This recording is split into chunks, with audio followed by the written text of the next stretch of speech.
Daniel.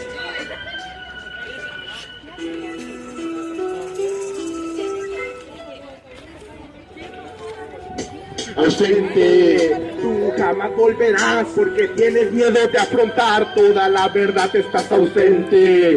Tú jamás volverás porque tienes miedo de afrontar la realidad, estás ausente.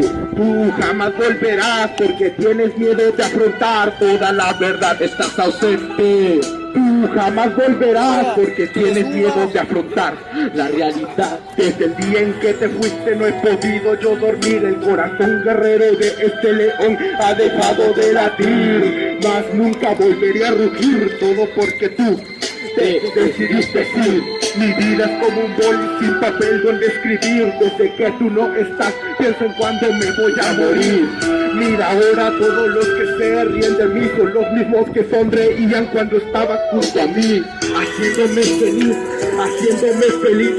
Mi vida ha dado un cambio tan radical. Me siento vacío con aspecto de felicidad artificial. Una sonrisa fingida, una herida, una daga que troza mis venas y las deja muy partidas, donde la sangre se comienza a derramar. Me gustaría tener el privilegio de poderte amar. No me he cansado de robar, que regreses a mi lado, que de ti estoy muy enamorado. No sabes lo que daría por estar de nuevo a tu lado.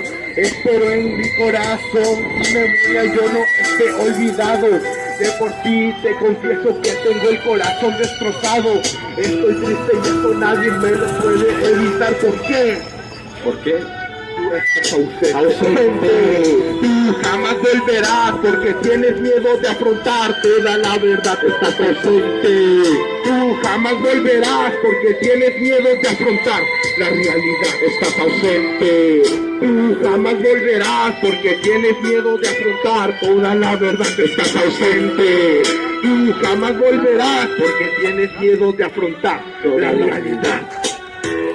Ah, la verga. Muchas gracias. Bueno, esta canción no es una dedicatoria para nadie, solo fue algo que salió así improvisado. Para cualquier persona que pues alguna vez extrañe a alguien, a todos les ha pasado y gracias.